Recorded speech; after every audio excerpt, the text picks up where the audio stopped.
जय श्रीमन नारायण दोस्तों, आपका एक बार फिर से स्वागत है। तो चलिए वीडियो शुरू करते हैं और आज जानते हैं समुद्र मंथन से निकली हुई उन 5 चीज़ों के बारे में। अगर आप इनको घर में रखते हैं तो आपके घर में कभी भी पैसों की कमी नहीं होगी।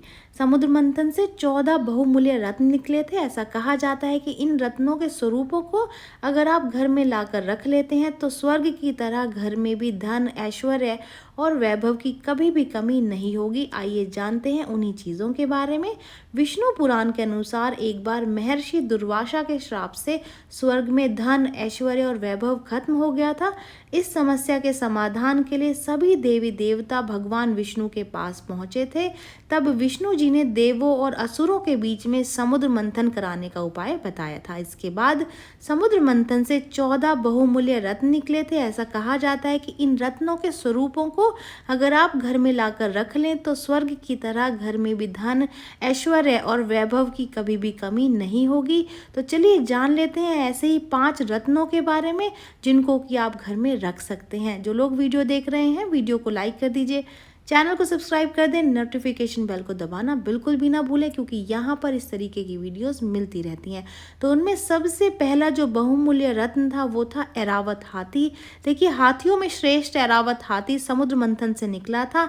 ऐरावत हाथी सफ़ेद रंग का था जिसमें उड़ान भरने की शक्ति थी। इंद्रदेव ने इस हाथी को अपना वाहन बना लिया था। वास्तु के अनुसार अगर आप घर में क्रिस्टल या फिर सफ़ेद पत्थर का हाथी रखते हैं तो उससे सुख समृद्धि का वास होता है।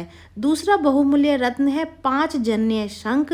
समुद्र मंथन में 14 रत्नों में से एक 5 जन्य शंख भी है। ये बहुमूल्य शंख भगवान विष्णु ने अपने पास रख लिया था। आपको उनकी हर तस्वीर में ये शंख आसानी से दिख जाएगा। इस शंख को घर के मंदिर में रखना बेहद ही शुभ माना जाता है। तीसरा है श्राव्य घोड़ा उच्चय, इसको कहा जाता है आकाश में उड़ान भरने वाला सफ़ेद रंग का उच्चय यानी कि श्रवा घोड़ा भी समुद्र मंथन से निकला था। ये घोड़ा असुरों के राजा बलि को मिला था। ऐसा कहा जाता है कि घर में सफ़ेद घोड़े की प्रतिमा यानी कि तस्वीर लगाने से नकारात्मक ऊर्जा का प्रवेश नहीं होता है।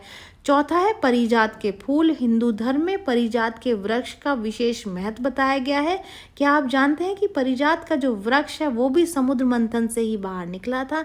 घर के मंदिर में भगवान के समक्ष परिजात के फूल चढ़ाना बेहद ही शुभ माना जाता है। घर में बिखरी परिजात की खुशबू उन्नति और संपन्नता के द्वार खोलती है। आप चाहें तो परिजात का पौधा भी अपने घर में लगा सकते हैं। पांचवा और आखिरी जो बहुमूल्य रत्न है जो मैं आपको बता रही हूँ और जिनको कि आप अपने घर में आसानी से रख सकते हैं वो है अमृत कलश। समुद्र मंथन में सबसे आखिरी जो चीज़ निकली थी वो थी अमृत कलश। ये अमृत कलश सबसे आखिरी में बाहर आया था। ये कलश भगवान धन्वंतरी लेकर के समुद्र से निकले थे और देवताओं और असुरों के बीच में इस अमृत कलश को प्राप्त करने के लिए विवाद हुआ था। कहते हैं कि तभी से प्रत्येक शुभ और मांगलिक कार्यों में अमृत कलश को स्थापित करने की परंपरा चली आ रही है। जिस घर में अमृत कलश होता है वहां दुख मुसीबत कभी भी घेरा नहीं डालती है। इससे आरोग्य का वरदान भी प्राप्त होता है।